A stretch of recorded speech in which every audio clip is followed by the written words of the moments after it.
Graça e paz, glória a Deus. Vamos continuar estudando o Evangelho de Lucas, capítulo 9, mostrando quem é Jesus nos Evangelhos. Então, o perfil de Jesus, Salvador, que anuncia o reino de Deus. E o reino de Deus, este lugar para o qual vêm os pecadores, os publicanos, os excluídos, os pobres, os doentes, os que realmente estão à margem da religião. A religião não consegue absorver essas pessoas. Então, o reino de Deus, sim. O reino de Deus é para eles, é para os humildes, os que obedecem à palavra de Deus, os que tremem da sua palavra.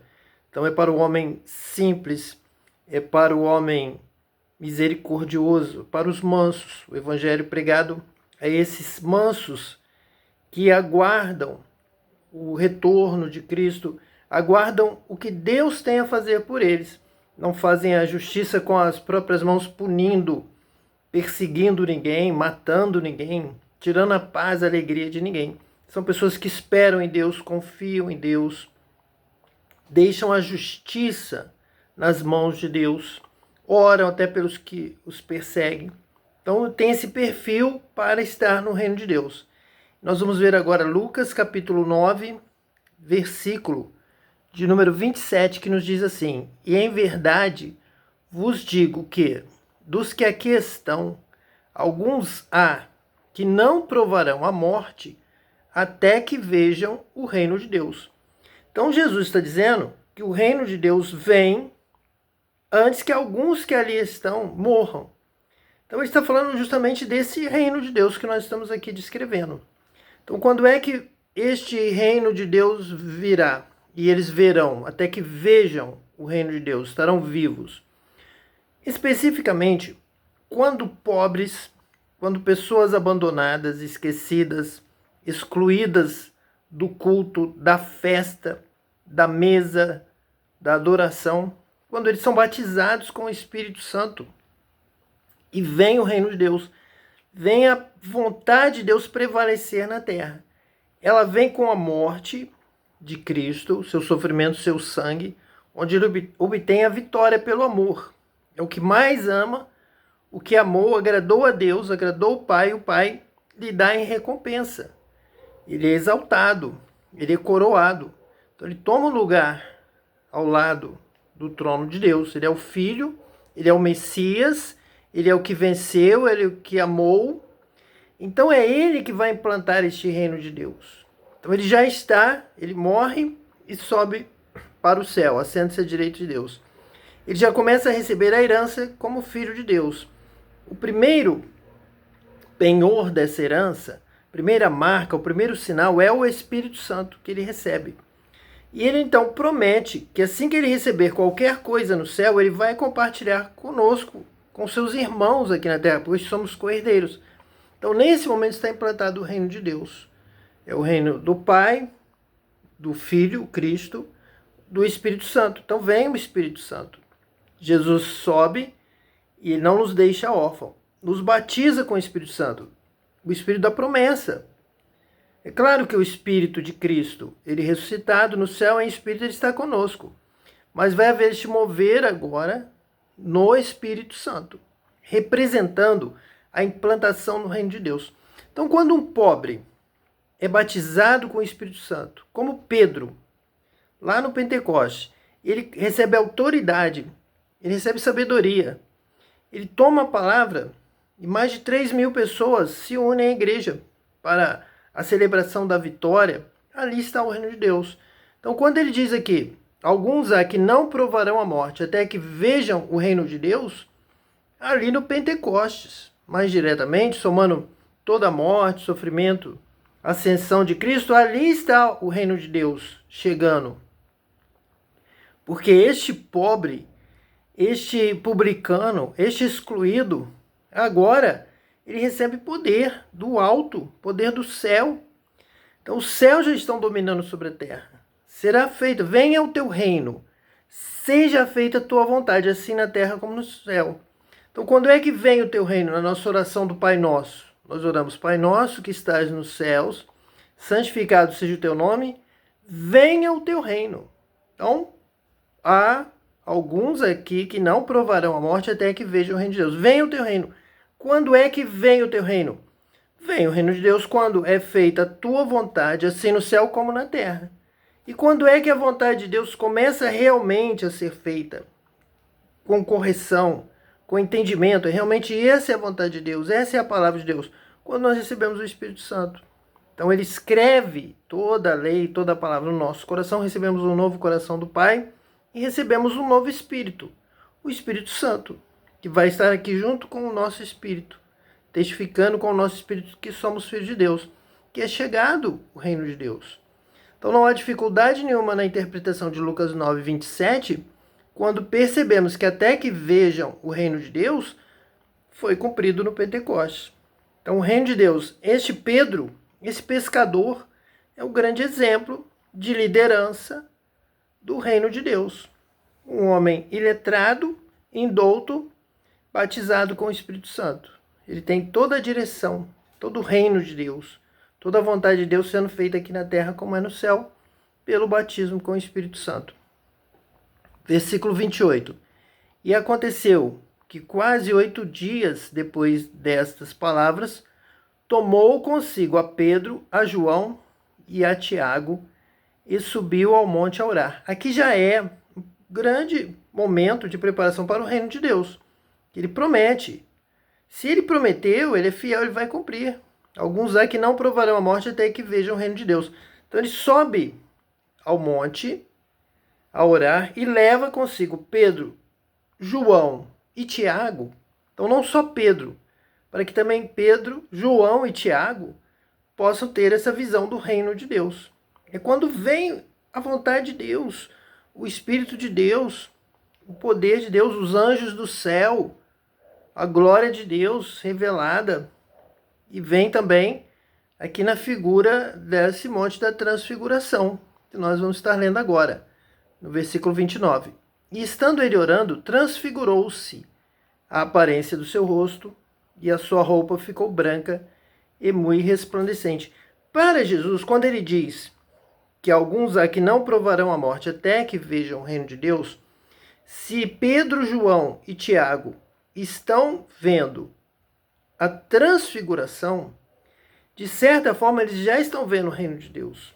Eles estão vendo que Jesus Cristo é o Messias, é o novo rei, é o rei da descendência de Davi, a promessa de Deus para Davi, que do seu trono subiria um rei que jamais sairia. É um reino eterno. O reino de Deus, o reino prometido já à descendência de Davi. E vem na figura do Messias que vive eternamente, que ressuscitou, venceu a morte. Então aqui está também já o momento de ver o reino de Deus. Ver o Messias transfigurado.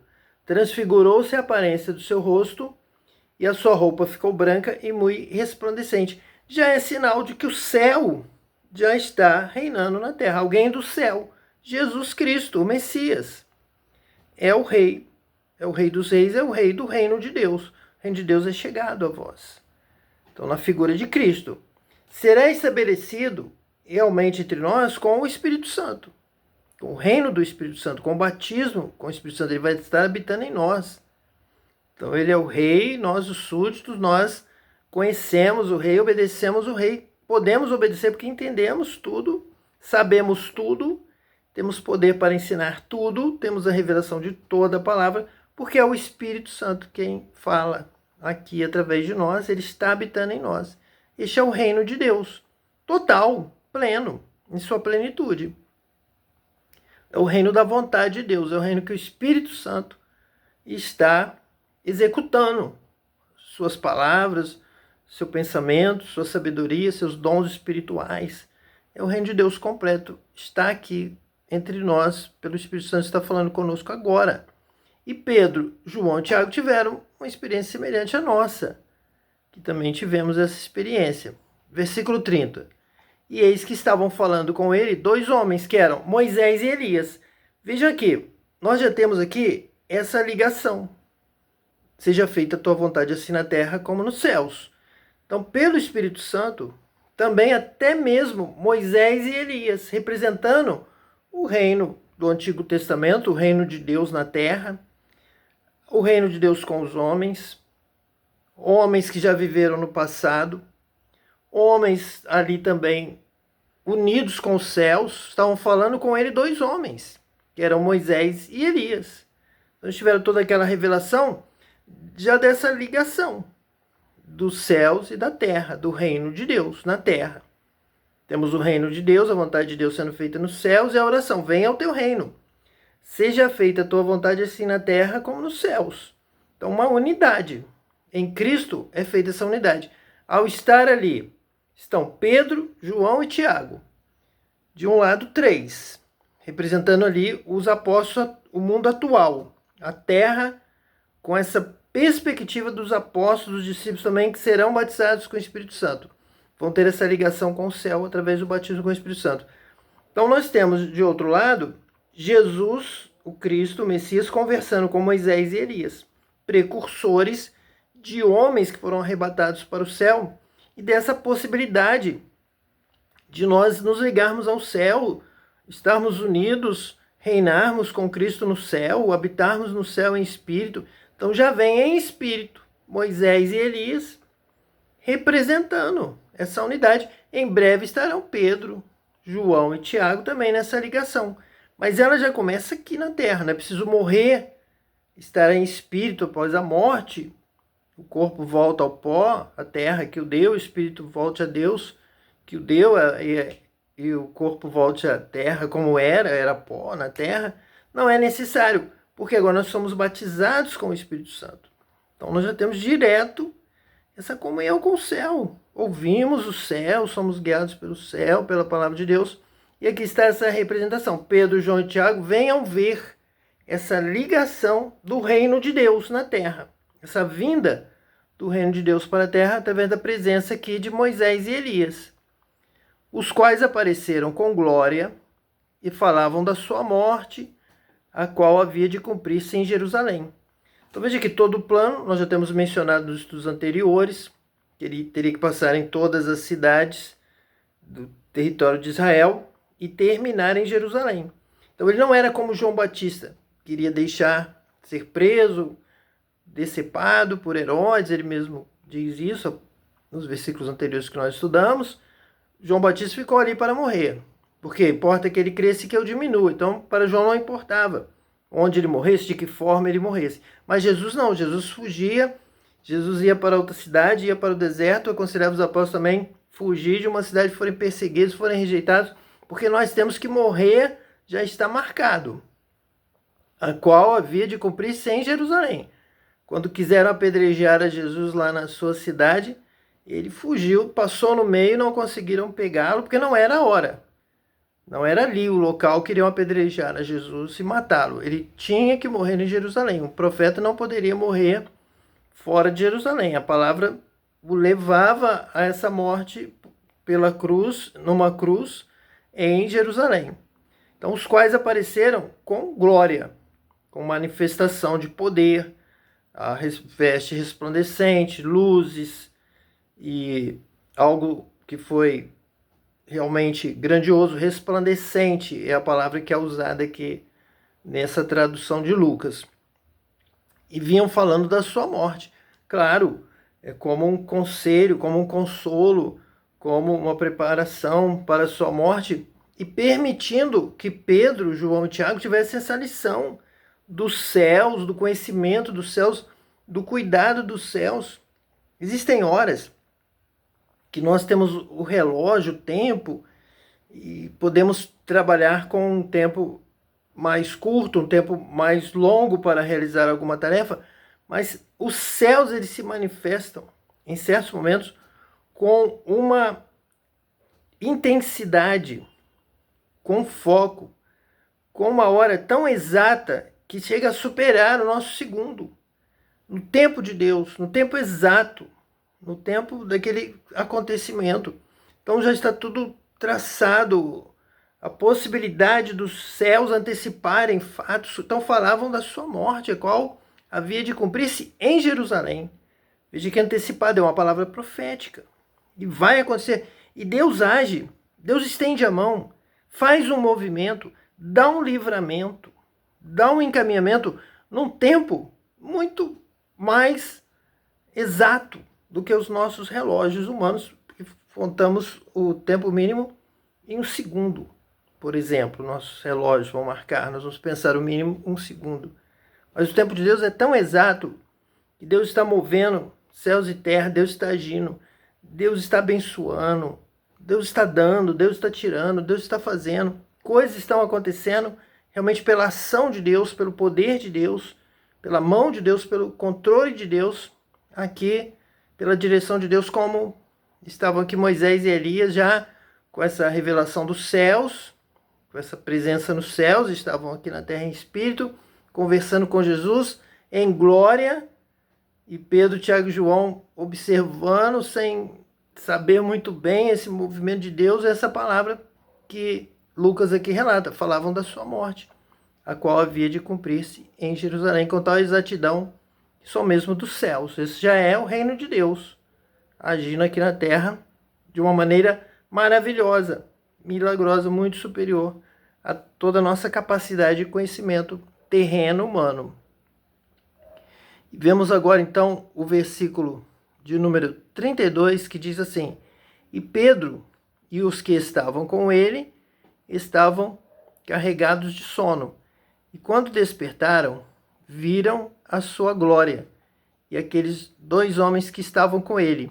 E aconteceu que, quando aqueles se apartaram dele, disse Pedro a Jesus: Mestre, bom é que nós estejamos aqui e façamos 3 tendas, uma para ti, uma para Moisés e uma para Elias, não sabendo o que dizia.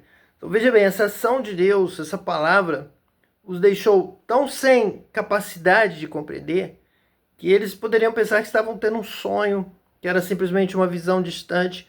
Quando Pedro realmente despertou, junto com Tiago e João, e perceberam que aquilo era uma realidade, eles começaram a tentar interagir, mas sem qualquer condição de entender o movimento dos céus, espiritual, da glória que ele estava. Então o próprio texto diz, não sabendo o que dizia. Pedro, claro, no seu estilo, fala rapidamente o que pensa, começou a planejar as tendas e eles ficarem ali, terem mais tempo para conversar e as coisas estarem mais ajeitadas. Então realmente a forma de Pedro reagir, sempre o primeiro, dando a sua opinião, o seu controle, a sua organização, seu estilo de agir totalmente diretivo, mas, na verdade, havia todo ali um propósito na visão, um propósito de Deus, um propósito de Jesus, do Espírito Santo, que Pedro não iria, claro, acompanhar com a mente humana. Ele fez o que ele achava melhor, mas ele não sabia o que dizia para aquela situação totalmente dos céus, mostrando o reino dos céus. Ali era o comando dos céus, o controle dos céus. Vem quem quer, vem Elias, vem Moisés, vem o Espírito, vem e fala. Deus é Deus de vivos, Deus não é Deus de mortos. Então nós não podemos, se quisermos falar de mortos, podemos falar que todos estão vivos na presença de Deus, Moisés, Elias e todos os demais. E vem quando Deus quer, e na vontade de Deus. Na vontade e na direção de Deus, e não do homem, de invocar mortos, de ter comunicação com os mortos. Então, Pedro também querendo fazer isso, querendo entrar neste meio espiritual, ele não sabia o que dizia. Tanto é que nós vamos ler agora o versículo 34, que diz assim: E dizendo ele isto, veio uma nuvem que os cobriu com a sua sombra, e entrando eles na nuvem, temeram. Então essa nuvem os envolve para mostrar que quem está no comando é os céus dominam sobre a terra.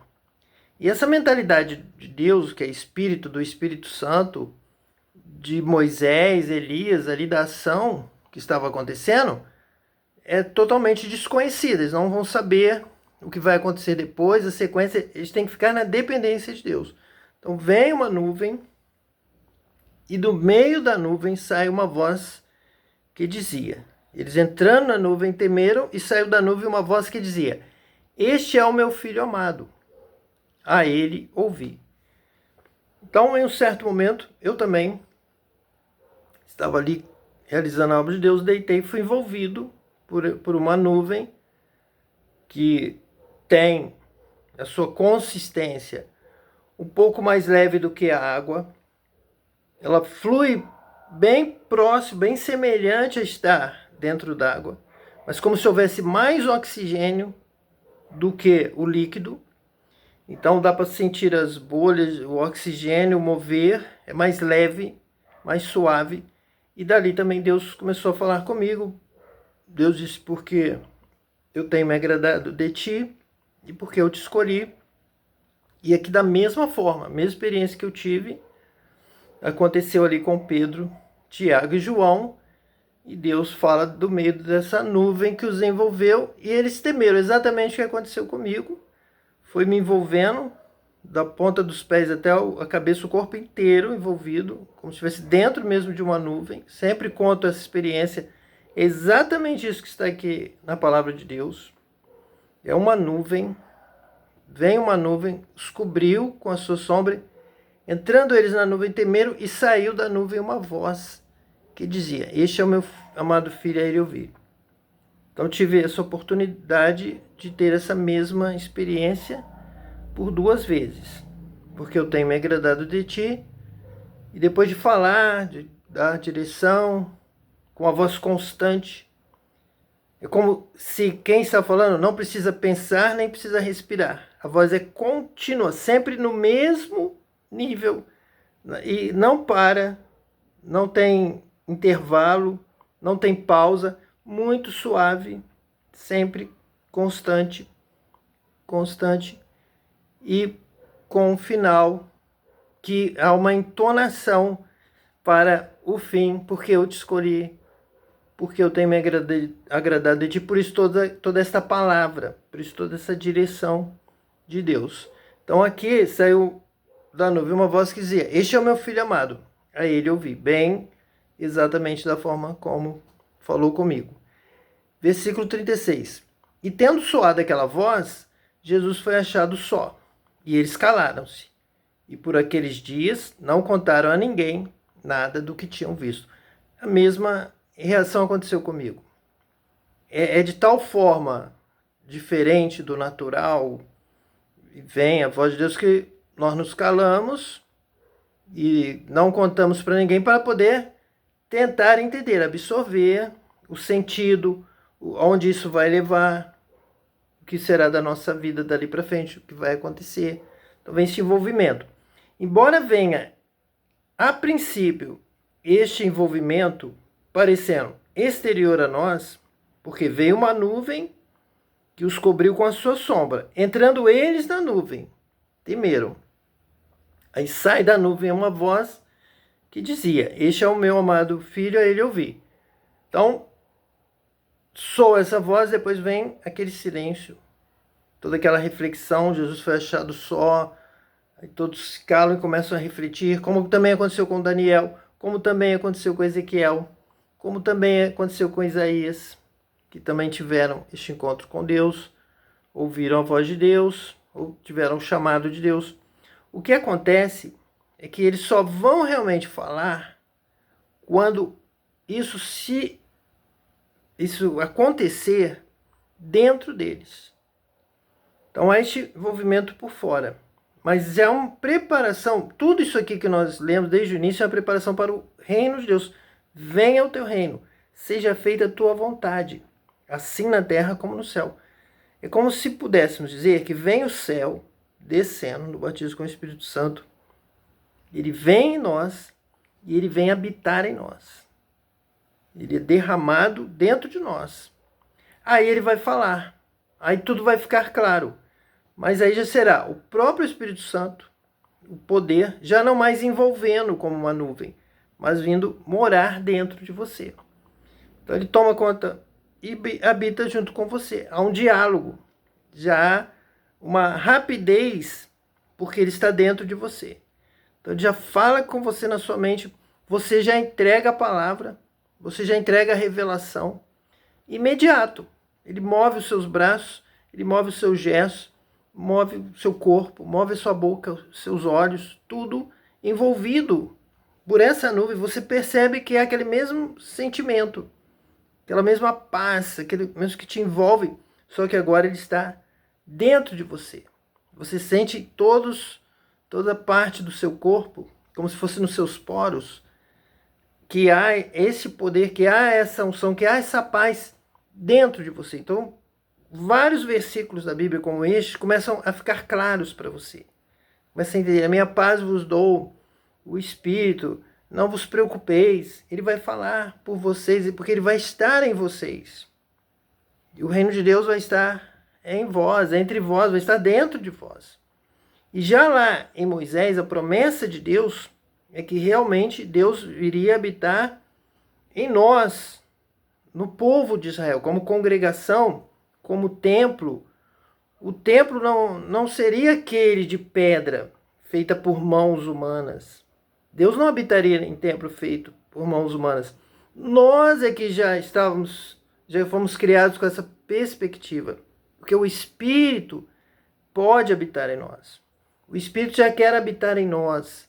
O templo somos nós. A habitação de Deus somos nós. Ele vai falar através de nós. Nós vamos ter a palavra, nós vamos ter a vida.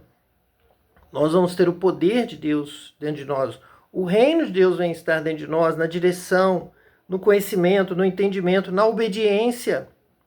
Realmente como participantes do reino de Deus.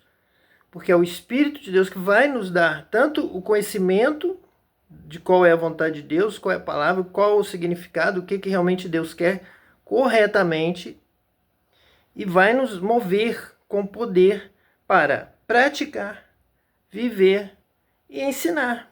De sabedoria, dons, conhecimento, ciência, discernimento de espírito, todos os dons, a maior parte deles ligados à sabedoria para a palavra, para ensinarmos o mundo, fazermos discípulos de todas as nações, pregarmos este evangelho da unidade com Abraão, com as promessas de Abraão, com as promessas do céu, com as promessas de Cristo, a paz com Deus, a paz com a bênção de Deus sobre a terra, a paz com a vontade de Deus prevalecendo sobre a terra, dentro deste reino de Deus, que é o reino do Espírito habitando em nós como templo onde habita Deus. Que Deus te abençoe hoje e eternamente, em nome de Jesus Cristo, o Messias. Amém.